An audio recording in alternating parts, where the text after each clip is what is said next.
Ya que estamos grabando. Entonces ahora vamos a hablar. Uh, pasó, pasó tanto tiempo que se me desconectó esto. Lo conecto al tiro y partimos. Vamos a hablar sobre las redes recurrentes, que son agregadas como RNN y en inglés Residual Neural Network. No me acuerdo de la sigla, se me fue. Lo importante es que son redes que son capaces de agarrar datos que tengan una cierta secuencia, puede ser temporal, una secuencia de datos que tengan algún orden. Puede ser un orden temporal o puede ser un orden regido por otro factor. Em, y estas redes tienen una cierta memoria, entonces si uno le pasa un dato, saca una cierta salida, pero si uno le pasa un dato de nuevo, la red almacena parte de su salida anterior. Tiene una conexión de feedback que ayuda a que la red pueda mejorar y no es como las redes que conocemos feed forward, que uno hace una pasada eh,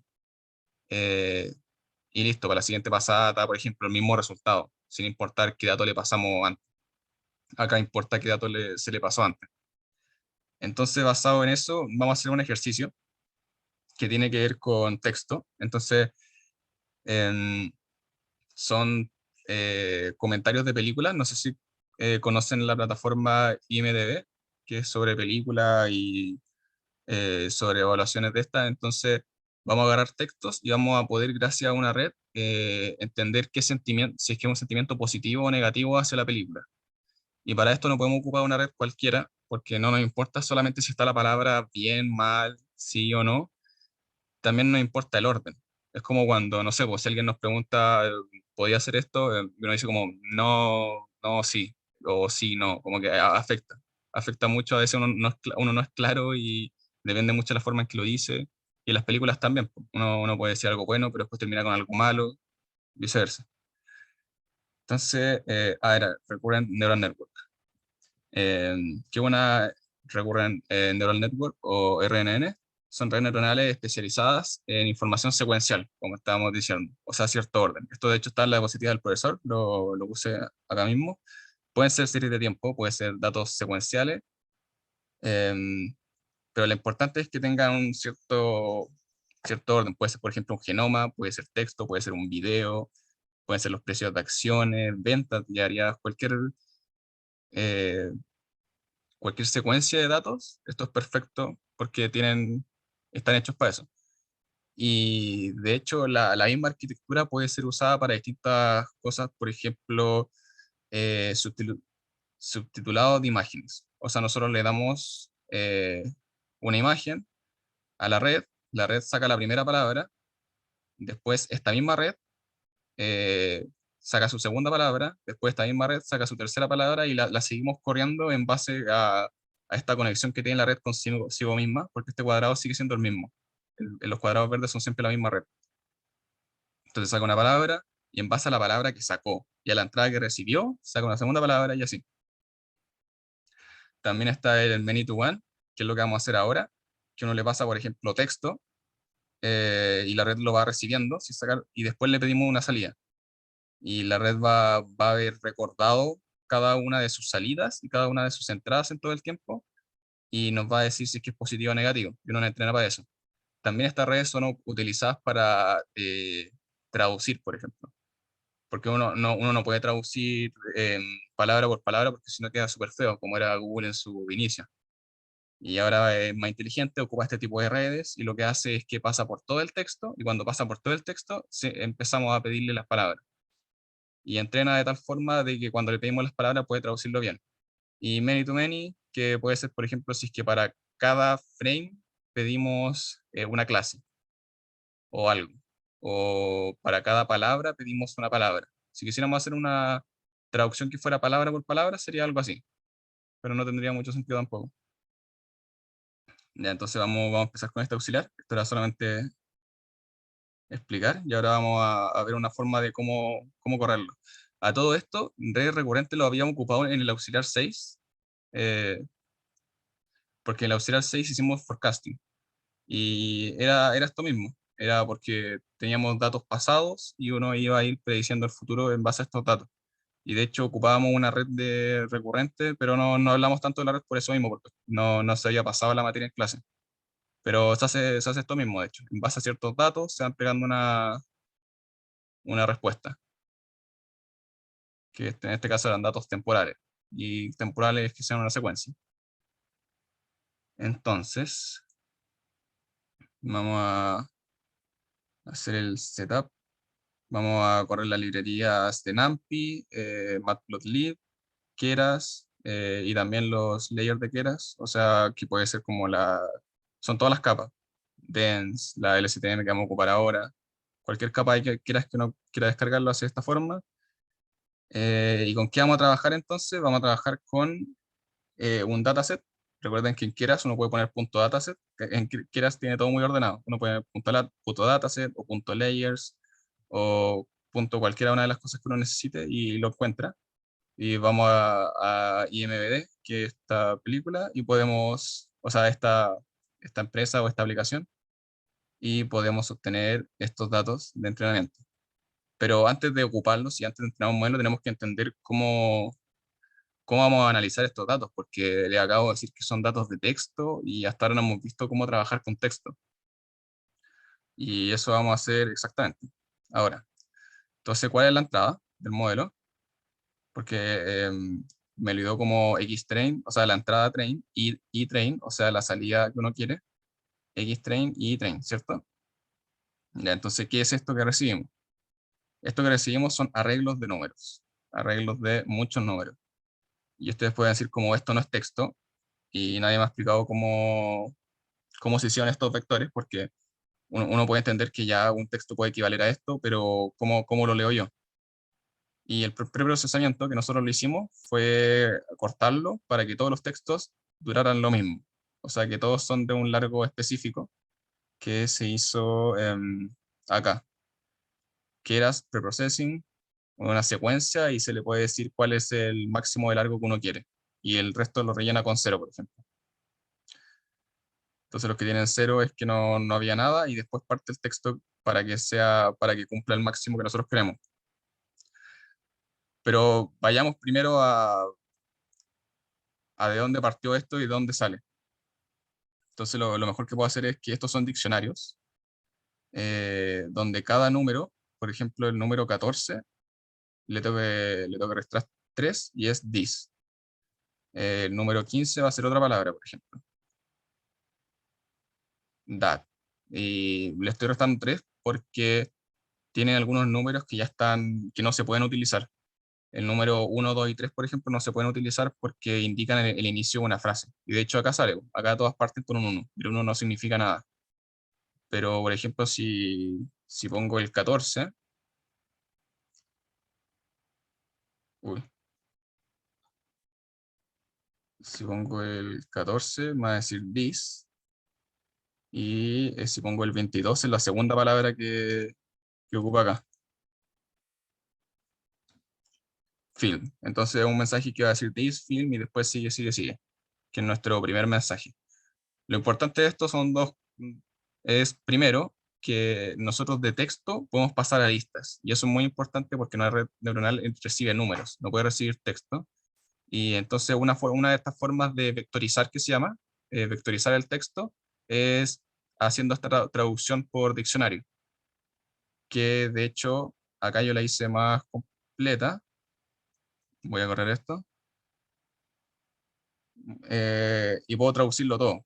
Entonces, this film was just brilliant casting location. Ahí se ve un poco desordenado y como que pierde sentido porque no hay puntuación en este caso.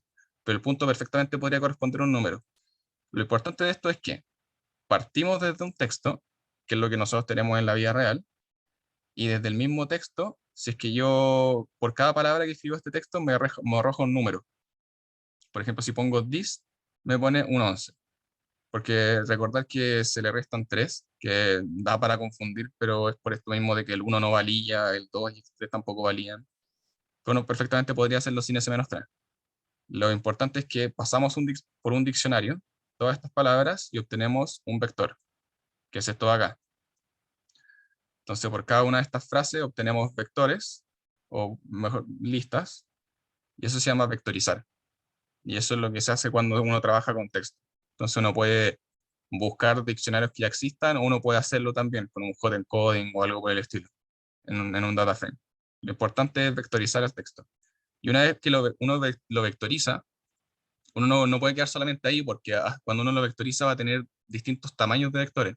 Y en una red neuronal no puedo, o no es tan fácil entrenarla teniendo distintos tamaños. Lo mejor es tener que cada una de nuestras entradas tenga el mismo tamaño. Si mi entrada de la red neuronal, no sé, son 20 números, que sean siempre un 20 números.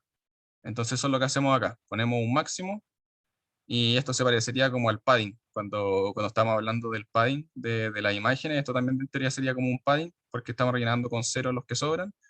Entonces los textos nos quedan los que cumplan con el máximo que nosotros pusimos, eh, y los que no, bueno, lamentablemente se tendrían que ir. Entonces eso con el preprocesamiento de texto. Cualquier duda, preguntan y lo resuelvo un poco mejor. Entonces eso es lo que significa. Ya vimos que del texto se pasa al vector y del vector uno hace un cierto arreglo para que nos queden todos del mismo largo. Y las salidas son más simples. Las salidas son puros 1 o 0. O sea, porque recuerden que estamos clasificando el texto. Entonces, uno si es que, em, uno si es que el texto es favorable y 0 si es que no. Y de hecho, acá tenemos, recuerden que cada salida y cada entrada están conectadas. Entonces, si es que nos vamos a la que estamos viendo ahora, nosotros vimos la primera entrada. Nuestra primera entrada, aunque ya no es texto, pero en un momento el texto significaba esto. Y como podemos ver es positivo, porque parte diciendo que es muy bueno el casting, y que la volvería a ver. Así que es todo muy positivo, así que la clase sería positiva. Y por eso cuando nosotros vamos a la salida, tiene un 1. Ya, creo que ya expliqué bien esto, cualquier cosa me preguntan, pero ya eh, se entendió que cómo funciona lo de la entrada y cómo funciona lo de la salida. Entonces ahora vamos al modelo. Nosotros vamos a ocupar una red recurrente que se llama LSTM, que es la más ocupada, creo, la más ocupada a nivel mundial. No es la más simple tampoco, pero es la más ocupada porque funciona muy bien, que el profesor la explicó en clases, que em, tiene esta conexión de feedback que mm, guarda información, es como si pasara por estados. Cada vez que arroja una salida, también esa salida vuelve a sí mismo y puede ir almacenando eh, la información más importante o lo que pasó hace poco. Entonces la información se mantiene o lo importante se mantiene. Entonces se llama long short term memory porque tiene distintas pasadas y distintas funciones sigmoid que regulan para dónde pasa y para dónde no pasa la información. Entonces, un tipo de arquitectura de red recurrente, como habíamos hablado, utilizada en Deep Learning, que es lo que vamos a hacer ahora. Y a diferencia de las redes feedforward, que es las que hemos visto más en el ramo, que se vieron al principio por lo menos, o que las que se han visto más de forma teórica en el ramo porque son las más simples, tiene una conexión feedback, como mostró el profesor de hecho en clase. O sea, esto mismo que está hablando ahora. Entonces, con estas conexiones no es solo posible entregarle cierta cantidad de datos y que nos entregue una clase, sino que uno puede entregar secuencias. Porque antes cuando nosotros teníamos la red normal, si yo le entregaba, no sé, una imagen, me decía, em, esta imagen es de tal clase, y si le entrego otra imagen de tal clase, como que nunca cambia la respuesta dependiendo de la entrada. Pero acá lo que es importante es que esto sí depende de las entradas pasadas que recibió. Depende qué recibió antes, qué recibió 10 entradas antes, más o menos. Se va perdiendo la información, pero sí depende de las últimas informaciones que recibió la red. Y eso es lo importante, que entramos en el análisis de secuencia. Entonces acá vamos a definirla. Hay hartas formas de definirla, pero layer.lstm es básicamente lo que hacíamos siempre. Siempre poníamos layer, layer. O from layer import Así como hacíamos la capa dense, así como hacíamos cualquiera de todas las capas que teníamos, también está la capa LSTM. Eh, entonces, teniendo la capa LSTM, acá le pusimos bidirectional, pero no puedo haber sido sin bidirectional porque no sé si el profesor lo ha visto. Lo importante es que quédense que estamos trabajando con LSTM. Y terminamos solamente con un valor porque esta red es para clasificar y queríamos saber si es que es un 0 o un 1. Entonces, como está solamente entre 0 y 1, se puede hacer un sigmoid, que ya conocen la función perfectamente, permite valores entre 0 y 1, y después redondeamos los valores, ¿no? Entonces, hacemos el modelo con los inputs y los outputs. Acá nos queda cómo funciona la red con las dos capas LSTM, que la acabamos de definir. Y vamos al entrenamiento y eh, lo hacemos lo más corto posible para... Se debería demorar poco. Hola. Bueno, no sé si alguien habló o alguien le sonó el micrófono. No, Probablemente me fui yo, hizo mal. Rafa, disculpa. Ah, dale, dale. Estoy. Ya mientras esperamos que entrene, que igual se demora un poco. Ah, bueno, igual yo tengo los resultados, así que por mientras podemos ver los resultados de cómo entrena bastante rápido y el accuracy mejora bastante solamente con dos épocas que ya lo haya entrenado. Llegamos a un 86%. Recordar que la red a medida que está entrenando recuerda la misma secuencia de texto.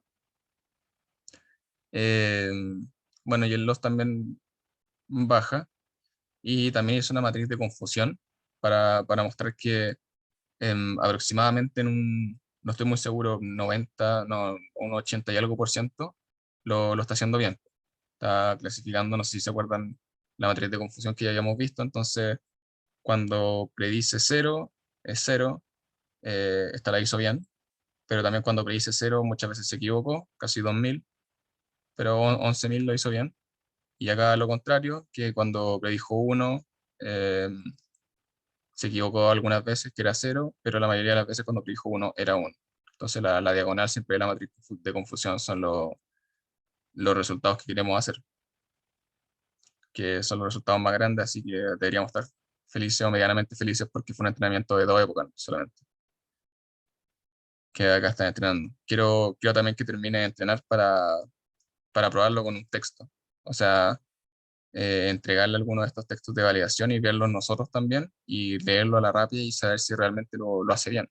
Porque lo bueno es que no solamente tenemos un modelo que nos entrega estos gráficos de training y validación o una matriz de confusión, tenemos un modelo haciendo esto rápido, ya tenemos un modelo que yo le puedo pasar texto escrito por mí y que me puede decir si es que es positivo o negativo, que es algo bastante bueno. Así que si esperamos los próximos segundos, bueno, es que le puse 2 épocas.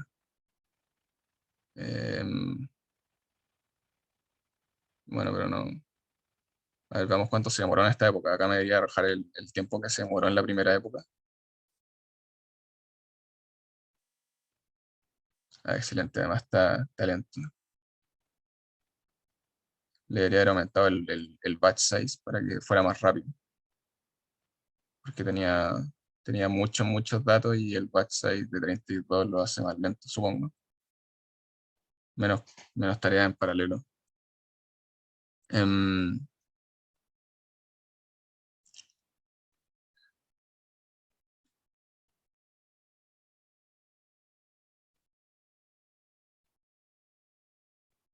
chuta, no pensé que se iba a demorar tanto, quizás no vale la pena esperar al resultado. No sé si tienen dudas, porque el auxiliar era corto y pensado en que la tarea 3 tiene que ver con redes recurrentes, parece el ejercicio 2.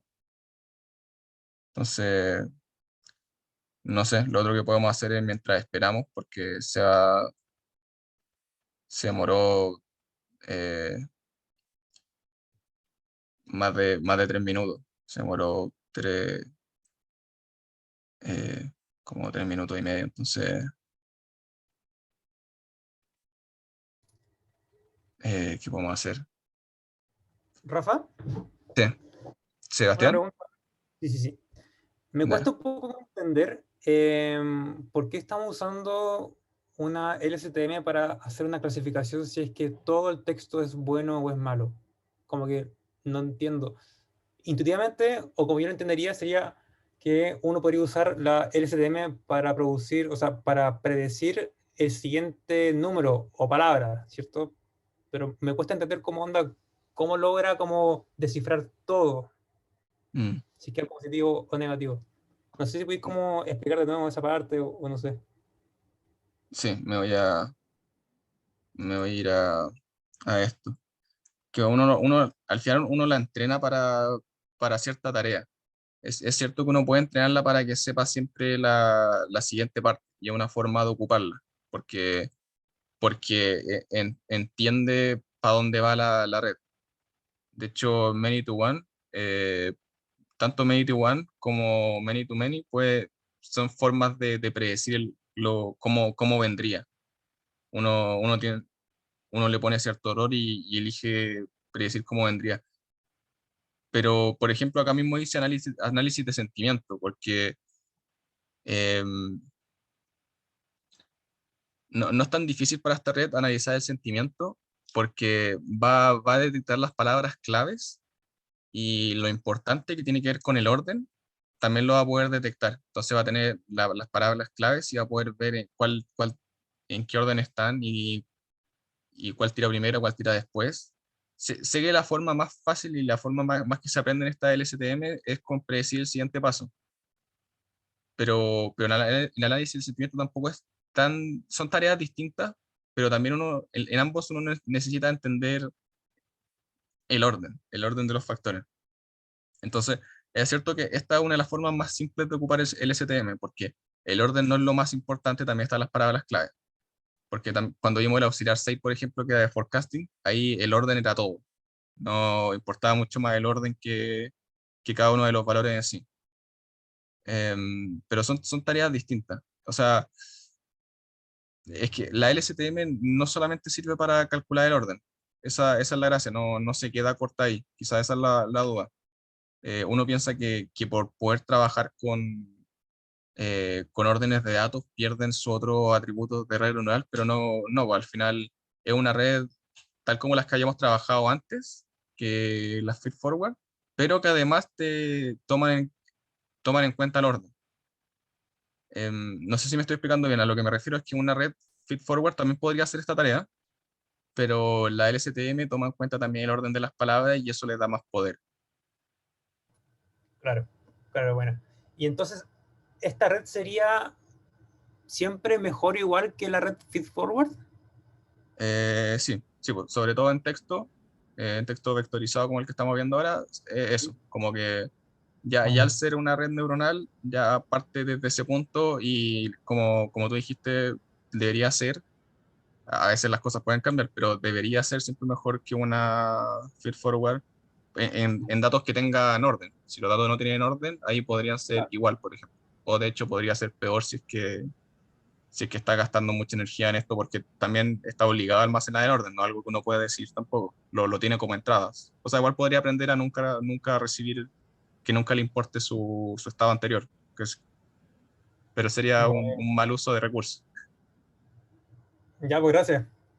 ¿Se entendió algo? Sí, sí, sí, Espero que sí. no hay problema. Muchas gracias. Ya, dale, buenísimo.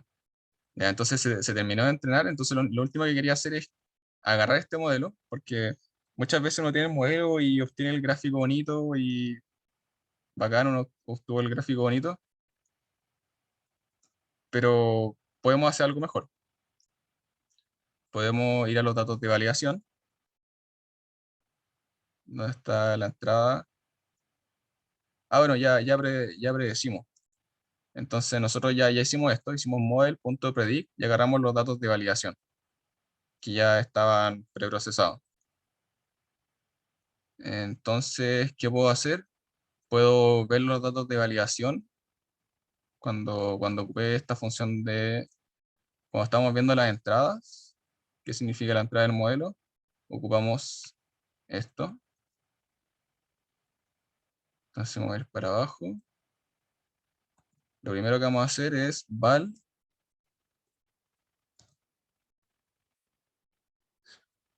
Creo que era val solamente. Sí, entonces, please give this one a miss. No sé qué es esto. Ah, bueno, pero dice terrible performance, o sea que probablemente es malo. Y vamos, vamos a ver, esto debería ser un 0 entonces. Vamos a ver si lo hizo bien, quizá este es justo un ejemplo donde lo hizo mal. Pero solamente quiero que entendamos que podemos, ahora hicimos un modelo súper rápido y hicimos un modelo que uno le puede pasar texto y nos muestra resultados. Y eso igual es bueno. Entonces vamos a ver cuál es la deseada. Ah, chuta, deseada, es que es buena. Ya, pero vamos a ver qué hace el modelo. ¿Qué dijo el modelo? Quizás este es un modelo.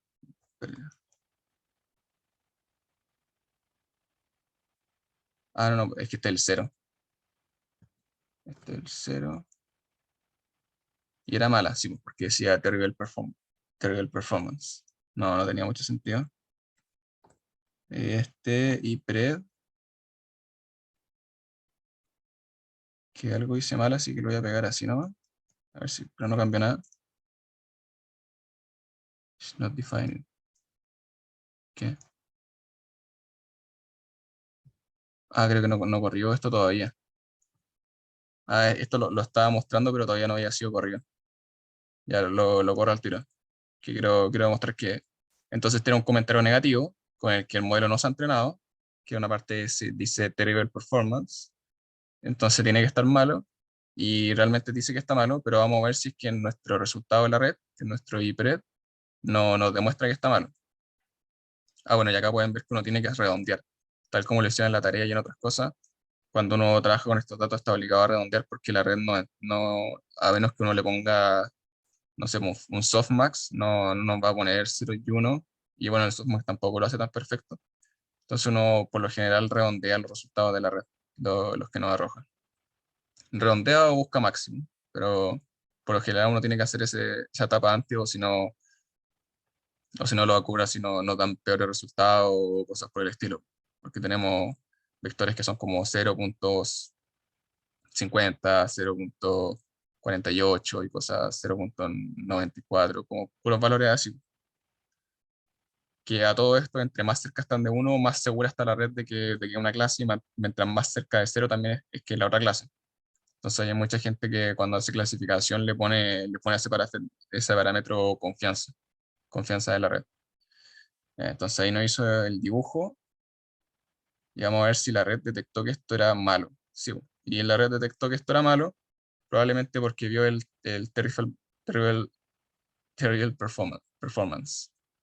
Y el siguiente, voy a hacer solamente uno más para mostrar cómo la red puede recibir texto. Igual es interesante. Y acá la red también lo hizo bien y esto era bueno. Y eso que la red lo pudo descubrir que era bueno, además sabiendo que parte con un comentario que no es muy bueno, pero que en algún momento probablemente debe arreglarse y debe decir eh, que es buena en alguna cosa. Bueno, eso, solamente quería terminar mostrando cómo realmente había trabajado la red y no solamente mostrando los gráficos. No sé si hay alguna duda en específico. Bueno, después supongo que van a haber más dudas sobre la tarea 3 porque están con el control. Le aprovecho de decir que el profesor igual sabe que podrían pedir más plazo para la tarea 3, así que cuando se pongan a ver eso, que estén tranquilos y que, bueno, lo pidan nomás. ¿Alguna duda?